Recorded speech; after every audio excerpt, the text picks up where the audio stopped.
Naging mainit nga ng usapin ang kontrobersyang ito sa mundo ng social media at pati na rin sa buong bansa. Nagbigay ng matapang na babala si Atty. Salvador Panelo sa palasyo kaugnay sa mga lumalalang isyu ng katiwalian sa administrasyon ni Pangulong Kuting ng Norte Jr. Ayon kay Panelo, malapit ng kumilos sa mga puwersang armado at mga political allies ni dating Pangulong Rodrigo Roa Duterte upang sugpuin ang sinasabing irregalidad at korupsyon na bumabalot sa pamahalaan. Ang alyansa ng Armed Forces of the Philippines at Pamilya Duterte ay tinuturing na isang makapangyarihang hakbang laban sa lumalalang usapin ng katiwalian. Ayon sa ulat, nagkaisa ang dalawang kampo na layunin na mapanatili ang integridad ng pamahalaan at masiguro ang kapakanan ng mga mamamayan. Ayon sa mapagkakatiwalaang ulat, aktibong pinaghahandaan ng Sandatahang Lakas ng Pilipinas ang kanilang papel sa pagsugpo sa korupsyon. Ang kanilang pakikisa sa Pamilya Duterte ay sinasabing bahagi ng mas malawakan na kampanya para sa transparency at accountability sa gobyerno. Hiwala ang militar na ang kanilang pagpartisipasyon ay makakatulong upang maibalik ang tiwala ng publiko sa mga institusyon ng Estado. Samantala, ang Pamilya Duterte na kilalang kritiko ng ilang polisiya ng kasalukuyang administrasyon ay nagpayag ng kanilang suporta na sa anumang hakbang para malinis ang gobyerno mula sa katiwalian. Ang hakbang na ito ay isang malinaw na indikasyon ng kanilang patuloy na impluwensya sa larangan ng politika kahit wala sila sa palasyo. Sa kanyang pahayag, giniit ni Atty. Panelo na hindi magdadalawang isip ang alyansa ng Sandatahang Lakas ng Pilipinas at Duterte upang bigyan ng hustisya ang sambayanan. Dagdag pa niya, oras na para harapin ng administrasyon ni Kuting ang mga seryosong aligasyon ng katiwalian at bigyan linaw ang mga kontrobersya. Ang alyansa ng Sandatahang Lakas ng Pilipinas at Pamilya Duterte laban sa katiwalaan ay naging sanhi ng masusing pagbabantay ng publiko sa magiging tugon ng palasyo. Habang may mga pumupuri sa hakbang na ito, bilang isang mahalagang hakbang tungo sa reforma, may ilan ding nagdududa sa intensyon ng mga sangkot sa alyansa. Habang umiinit ang tensyon sa politika, na natiling tanong kung paano harapin ni Pangulong Kuting ng Norte Jr. ang lumalakas na panawagan para sa pananagutan at kalinisan ng pamahalaan. Sa harap ng lumalalang isyu, malinaw na ang aksyong gagawin ng palasyo ay magdetermina sa direksyon ng politika sa bansa. Well, para nga sa kabuang detalye at impormasyon ay panoorin na lamang natin ang buong video, at kung hindi ka pa nakapag-subscribe sa ating channel ay mag-subscribe ka na para lagi kang maging updated sa mga balitang bago na ina-upload natin araw-araw. Huwag din kakalimutang i-share at i-like ang ating mga videos. Muli po, maraming salamat and God bless.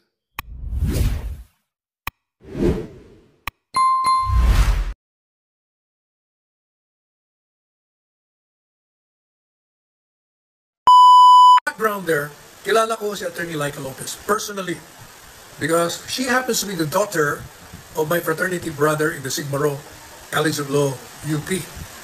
Nagpangabot ko kami doon. Si Joe Lopez, anak ko ni Joe Lopez yan, dati siyang piskal ng Davao City at dati rin siyang judge ng Regional Trial Court ng Davao City. At itong si Laika Lopez ay pamangkin ni Mayor Elias Lopez, ang pangalawang pinakamagaling na di umano na alkalde ng Davao City sunod kay dating Presidente Duterte. So madaling sabi, yung angkang pinanggalingan niya ay respetado. Ano nga bang tribo nito?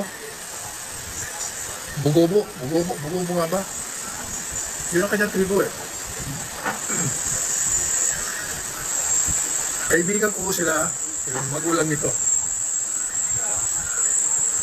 At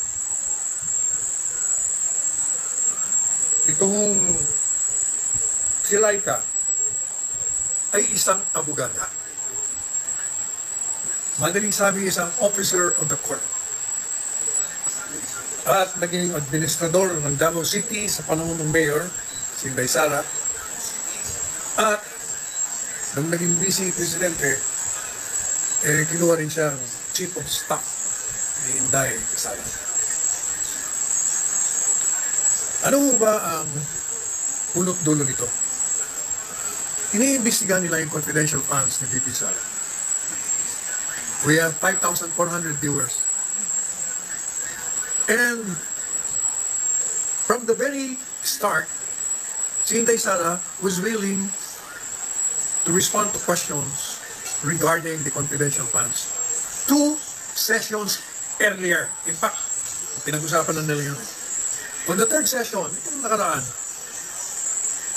wala ho sa agenda na pag-uusapan ang confidential funds. Wala sa agenda simply because wala sa budget. Yung budget na ipipresenta niya, walang confidential funds. No? Because Congress has already decided not to give her confidential funds. And earlier than that, sinabi na ho ni Inday Sara na kung ayaw nyo, o hindi siya, tanggalin nyo, wala namang problema sa akin yan. Sanay ho siya sa confidential funds kasi ginamit niya yan. Ginamit niya nung siya ay nasa bilang alkalde pa. Kaya sanay na sanay ho siyang gumamit niyan.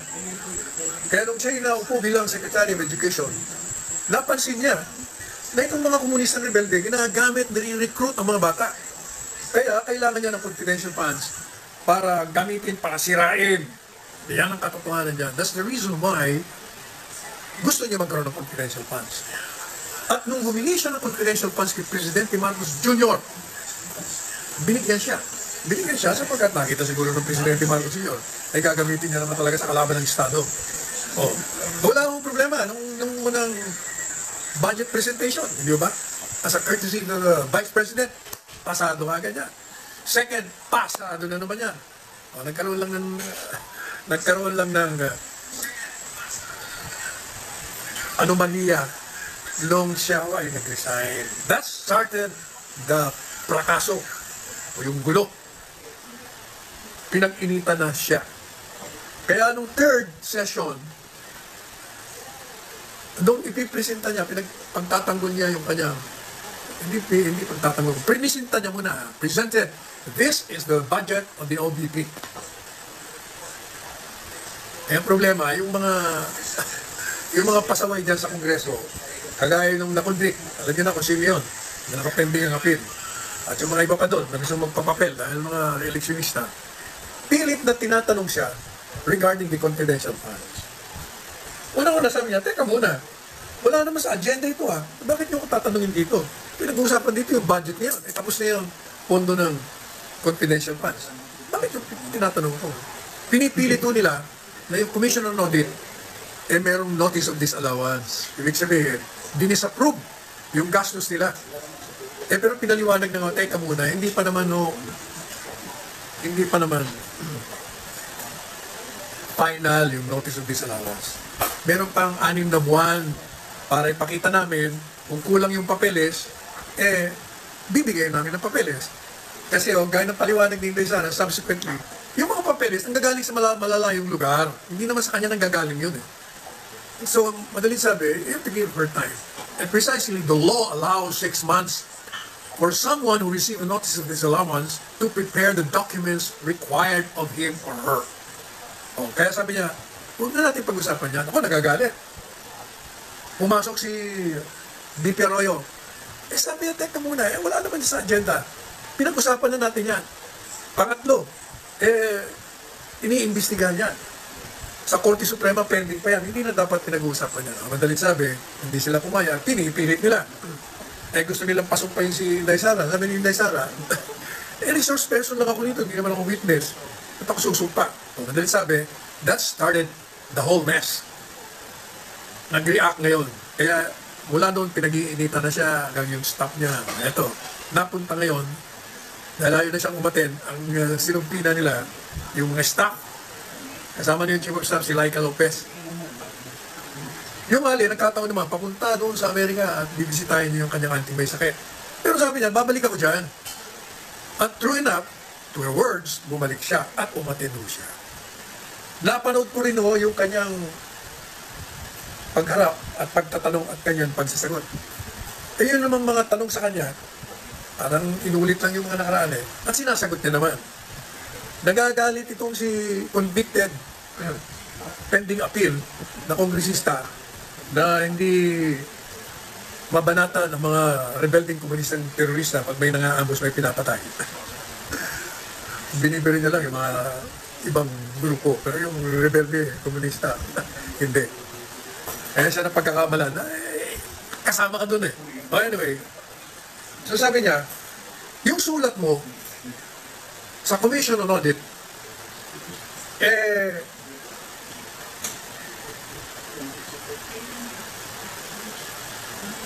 ginagawa mong sagabal sa pag-iimbestiga namin. Sapagkat sinugpi na namin ang Commission on Audit, sinulatan mo, ikaw nakapirma. At sinabi mong huwag sundin ang subpina. Yan ay paglabag under the rules. At sabi ho nitong kongresistang babae ito, nag-i-English siya, o ayan ka na naman. Ayan ka na naman, hindi ka na natuto. Ikaw, at kasama mo mga iba dyan, ang gagaling nyo mag-i-English, mali na naman ang English nyo. Sabi mo, one of the reason, hindi, dapat one of the reasons may S. Hindi kagaya ng with regards, walang S dapat yun. Ito namang one of the reasons, kaya nga one eh. One, isa of the reasons sa mga dahilan. Ha? Sa susunod ko mag-English ng English ha. At nayayamot ako na, magagalit siya yung aking apo eh. Marunong umingles yung apo ko eh. Marinig ka. One of the reasons. Kaya pag nakulong ka, mag-alaw ka ng grammar muna doon. Sama-sama na kayo ni with regards. Saka with the evidences daw. Saka ni country. O yun, sama-sama kayo doon. Kakayamot kayo talaga. Anyway, so sabi naman ni Laika, tama naman ang paliwanag niya, but Your Honor, that is a statement, that is the position of the agency regarding the subject matter that is being investigated. And we're saying that the notice of disallowance is still not final. And it would deprive us if we will be discussing this. Pag-uusapan natin dito, hindi pa naman ang pinal. Kung bagay, naakusahan nyo na kami. Hindi pa ako pinal kung totoo nga, nabalik kami o hindi. Kaya sabi namin, umali, huwag nyo munang i-release. Yun naman po yung respectful na request, paggalang ng pakiusap. Hindi ka naman ini-intensyon na maging sagabal sa inyong investigation. Hindi. Sabi niya, hindi. I move to cite you in contempt because under the rules, one of the reasons, yan ka na naman, one of the reasons, one of the rules, ganito, ganyan. Madali sabi, itong si Liza, dahil abogada siya, alam niya, Your Honor, I'd like to apologize kung naman nasaktan kayo o sa tingin nyo, ako'y naging sagabal sa humingi po ako ng paumanhin. Ito naman si convicted woman, sabi niya, tinatanggap ko, pero hindi. Kailangan pa rin ikulong. Kaya, madali sabi, kinulong ng 5 araw. Kinulong. Ito na. Si Inday Sara, bilang boss ni Laika, at hindi lang boss, kaibigan niya ito, matalik. Katunay, yung anak ni BP, inaanak ni Laika, ninang, o baka vice versa. Ganon sila kalapit. Saka pareho sila abogado eh.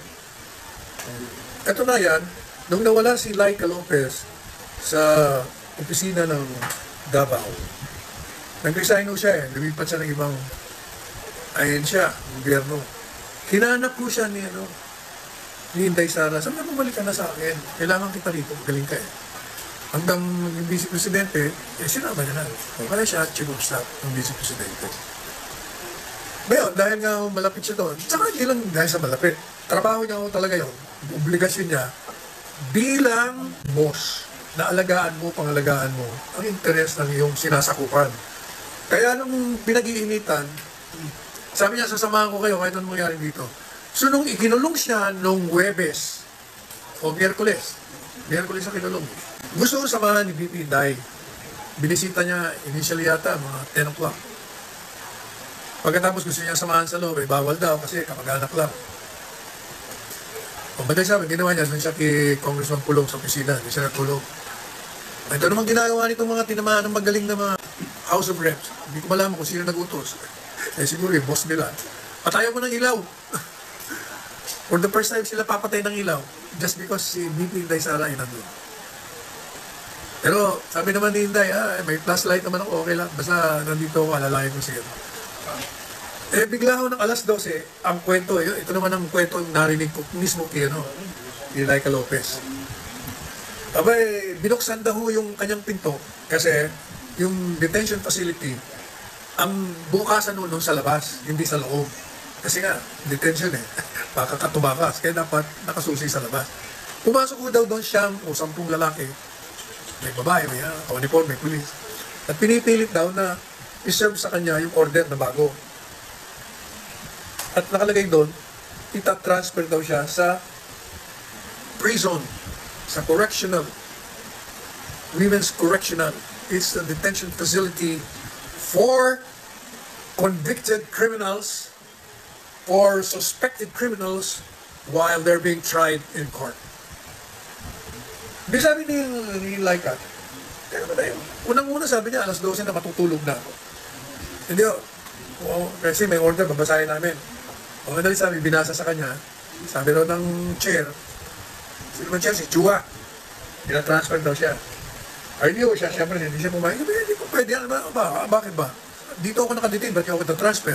May karapatan ako, I have my rights as a detainee. I need a lawyer. Kailangan ko ng abogado. Hindi na kailangan ng abogado. Sabi, may abogado ko. Hindi, gusto ko yung abogado. So, madaling sabi, natakot ko siya. Eh, bakit naman hindi siya matatakot? Nag-iisang babae siya nandun. Nakapadyama pa raw siya. Pagkatapos, darating doon mga pulis o mga iba pang tao. Tapos, pipilitin kang umalis doon. Hindi mo alam kung anong gagawin sa'yo. Pwede nang bubola lang sila. Alam niyo na. O di, madaling sabi, sinarado niya. Ginawa niya, minub niya yung kanyang bed. Ginawa niyang harang. Tapos sinawagan niya si BP Inday Sara. Si Inday Sara naman, sabi niya, iyak nang iyak. Hindi ko maintindihan kung anong pinagsasabi niya. Basta may problema. So, naglakad ako from one building to another. Tapos siya. Hindi pa nga ako initially nakapasok, pero nagantay ako. Madaling sabi, nagkaroon na ngayon sila ng problema. Kasi si, was inconsolable. Ibig sabihin, masyado siyang naapektuhan, iyak siya ng iyak, meron pang sakit, kung ano-ano pang sakit ang katawan niya, may scoliosis. O madaling sabi, bumigay. Nagkaroon ngayon ng hindi mo malaman kung ano, basta hindi na siya nagre-respond. Siguro nawala ng malay tao. Meanwhile, humihingi ng ambulansya. Tagal nila bago pinapasok. Isang oras, mahigit. Eh, pasok nila. Kamuntik pa nga tamaan ng ulo ni Inday Sara dahil ito naman pulis, hindi matinitingnan. Kung saranduhan yung likod, tinatamaan yung ulo. Buti nakita ng isang staff. Anyway, so, dinala ko sa veterans, tapos transfer sa QC St. Luke's. So, unahin natin yung pagkakulong bago ko puntahan yung mga banat ni BP Inday Sara kasi napakinggan ko. Ano bang masasabi natin? First, the citation of contempt has no legal basis. There was no interference made by Attorney Laika Lopez. Pinaliwanag niya na nga na yun ang posisyon namin kasi pag tinuloy po natin yung investigation dito, tatanggalan naman kami ng karapatan kasi you'll be accusing of this and that. Eh, wala pa namang pinal. So, kaya kami nakikiusap sa COA kung maaari i-consider nila yung kalakaran na yun. So, bakit? Why in the world? Or why in hell? Have you cited this woman, this officer of the court? Officer of the court ito, abogada ito. Napakagalang sa inyo. Napakinggan ko, nakitang-kita ko, napakagalang sa inyo. Bakit nyo pinakulong? Worse! Kaganda-ganda na nandun sa facility ninyo. Wala namang ginagawa. Willing naman siya. Nandun siya. Hindi siya nagreklamo. Nag-file pa siya ng motion for reconsideration upon your suggestion. Kayong mga kongresista, sabi nyo, file ka na lang ng motion. So, pinail naman kagad nila. Kasi, wala nang wala nang session. Huwebes na. Ang problema, wala pa nga kayong, hindi mo malaman kung nag-meeting kayo, suddenly, biglang may order. Ano, napag-usapan nyo ba yun? Did you meet precisely to discuss whether or not she will be transferred to another facility? Eh, bakit pa kayo nagkaroon ng detention facility dyan kung ililipat niyo pa sa iba? Yung lugar niyo dyan ay hindi secure? Eh, sabi nga ni Inday Sara, your place is the most secure. Kasi ang ginagawang dahilan ng House of Representatives, yung security mo, mag-worry pa kami. Kailangan mo ng mga security. Sabi nga ni Inday, ba't kayo mag-worry security ko? Security ko is the concern of the Vice Presidential Security Command. Wala kayong pakialam doon. Kung gusto nyo dagdagan, di dagdagan nyo. Pero wala kang problema. Kung bakit nyo itatransfer, anong intention nyo? Your intention is to humiliate. Your intention is to embarrass. Your intention is to destroy this woman, lawyer. Wala nang iba. Napakawalang hiya ng ginawa ninyo sa babae. Mabuti hindi namatay. Kung namatay yun, nako. Baka nagta-revolution dyan sa loob ng Kongreso. Pati mga empleyado nyo tinalupan kayo ng mga buhok. Ginawa kayo mga almo. So madalit sabi, kaya di ba from the very start tinatanong ako, anong magandang remedyo? Ang remedyo, punta ka sa Korte Suprema. Yung mga tinatawag na human rights lawyers, pumunta kayo sa Korte Suprema. Take the case, take the cudgels for this woman. And questioning nyo, yung power of contempt cannot be used at their pleasure. The Supreme Court has already said, you use this contempt power sparingly. Sparingly. Ano bang ibig sabihin sparingly? Hindi kayo pa dalos-dalos. Kailangan meron kayong basehang liga. There should be a legal basis for your citation of contempt. Because the moment you abuse that is a grave abuse of discretion. Yan. Yan. Kaya mali. Kaya pwede kayong paila ng kaso sa ginawa niyong illegal na pag-transfer sa kanya. Sundan-sundan ko po kayo kasi nandito po yung mga COA auditors. Pasensya na po sa mga hindi taga-COA pero nakalak na po lahat ng mga pintuan. Hindi na po kayo makakalabas lahat. Suot ninyo ang t-shirt ay sabihin ninyo, hindi ito galing sa confidential funds. And that is if they will overcome the test of time. It is an honor to be part of the 79th Philippine Institute of Certified Public Accountants Annual National Convention. I thank PICPA's National Board of Directors, officers, regional councils, and members for inviting me to join this gathering. Actually, ako ang sumusunod-sunod sa PICPA. Kung maalala niyo po, last year nandoon din ako sa Sorsogon. Sinusundan-sundan ko po kayo kasi nandito po yung mga COA auditors.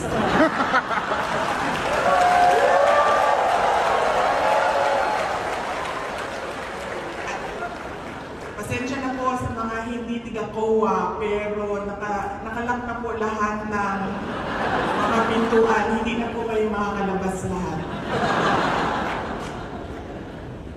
Madami akong experiences na merong nagpapapicture sa akin at sinasabi nila na Inday Sara, magpapicture tayo para maniwala ang asawa ko na nandito ako sa Davao City at nag-attend ako ng convention. Marami po ako, yes, that is true. Through the years, hanggang ngayon, meron akong mga events na na-attenan na lagi sinasabi sa akin, magpapicture tayo kasi kailangan ko ipadala sa asawa ko. Nandito ako sa events. So, sabi ko sa mayor ng Davao City, sabi ko sa kanya, I'm going to the PICPA convention at kailangan nila ng evidence na nandito sila sa Davao City. So, sabi ko sa kanya, ano bang makontribute mo sa aming lahat para makabili kami ng Davao City t-shirt at makabili kami ng durian candy at makabili kami ng mga canvas tote bag na nakalagay Davao City para pagbalik namin sa aming mga bahay, meron kaming pampasalubong at meron talagang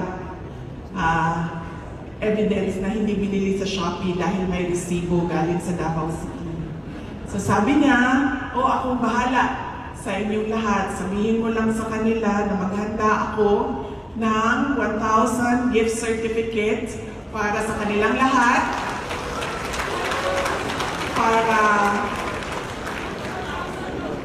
Yes ma'am, 4,000 kayo lahat ma'am. Ang total sabi nung kasama ko, 4.3 million. Hindi po ito galing sa confidential funds ma'am. Huwag ka mag-alala. Yes ma'am. Nakalagay dito, 4,300. Tama? Yes. 1,000 per person. Yes.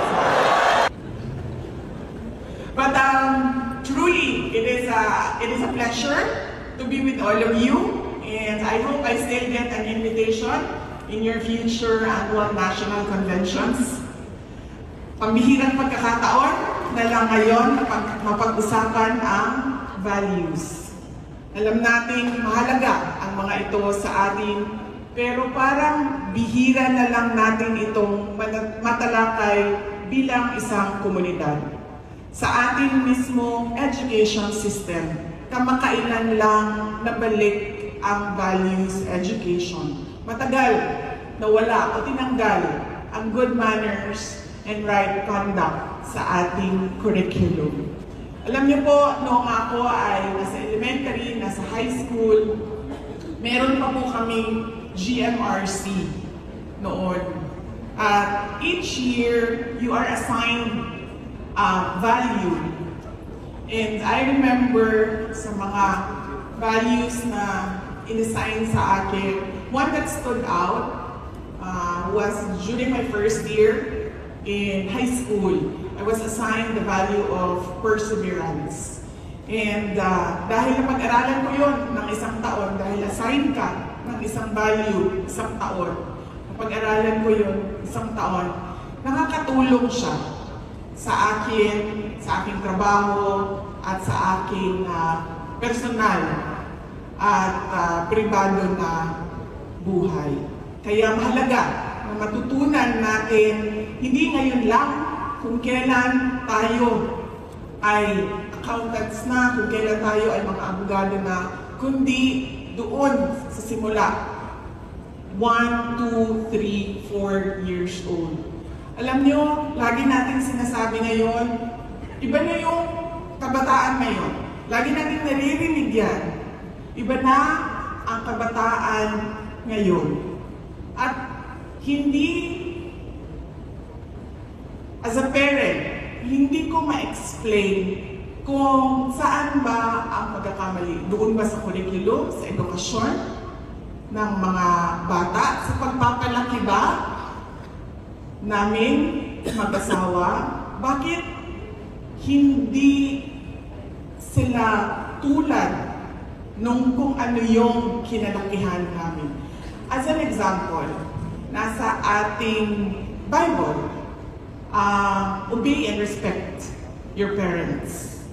And therefore, noong parenting style ng mga magulang namin, and I'm sure marami sa inyo dito, hindi ka pwedeng sumagot sa magulang mo.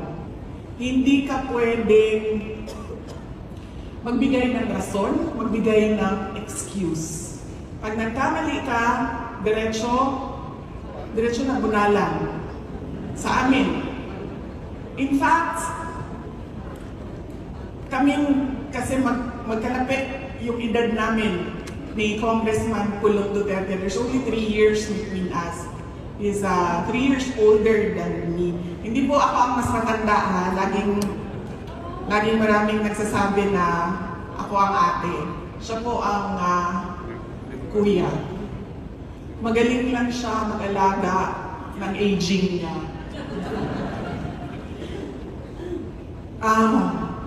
Kanakuway ba? Kung saan sa Tagalog? Ratan. Ang mama namin, merong ratan.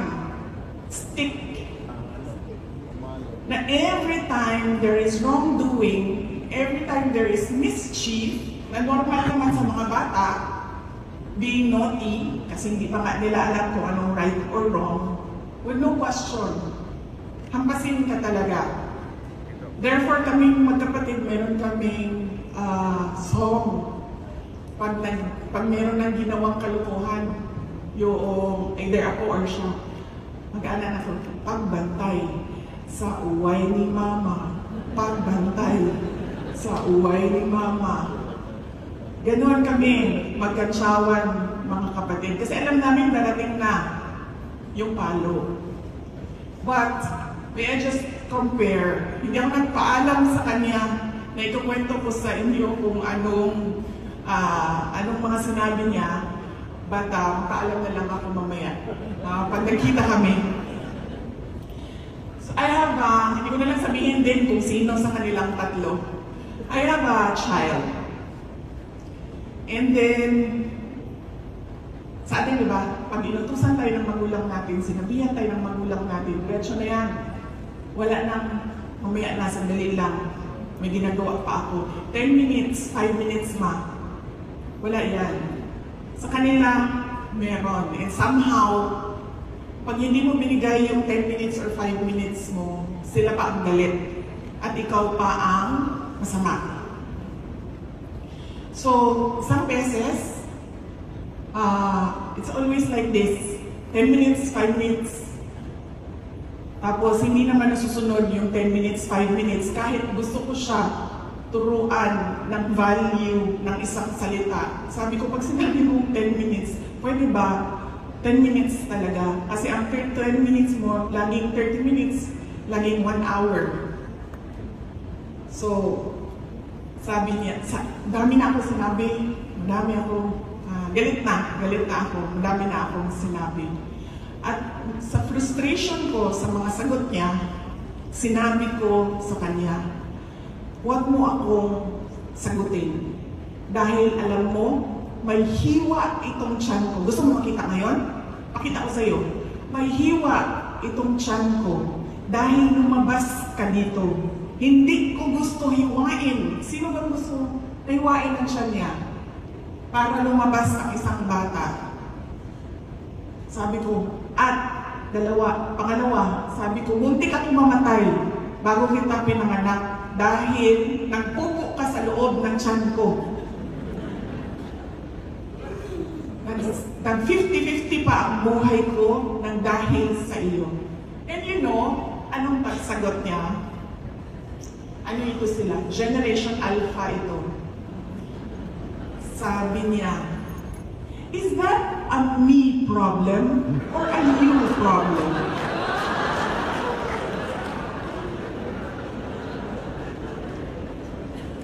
Napaisip naman ako, bastos nga itong bata na ito dahil wala ito sa obey and respect your parents, pero hindi naman niya sinabi na ipanganak mo ako, magbuntis ka dyan, mag-asawa ka at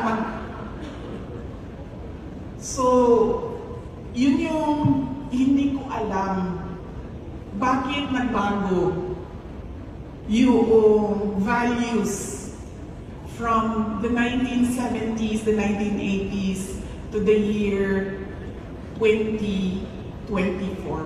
But I think we should go back to really hard parenting because that is the only way that the children will understand and will recognize and will value values sa personal nila na buhay, sa professional nila na buhay. We should start young and we should continue on until we let them go and become their own persons in this world. In a world where values are often challenged or threatened, it is essential that we, as duty bearers, stand firm in our commitment to uphold the values that will help us shape the future of this nation. Ladies and gentlemen, PICPA's recognition as a 5-time outstanding accredited integrated professional organization by the Professional Regulation Commission speaks volumes. about your commitment to ethical excellence and integrity. And of course, leadership. The office of the Vice President and PICPA share many things in common, particularly in our commitment to building a stronger and more inclusive Philippines.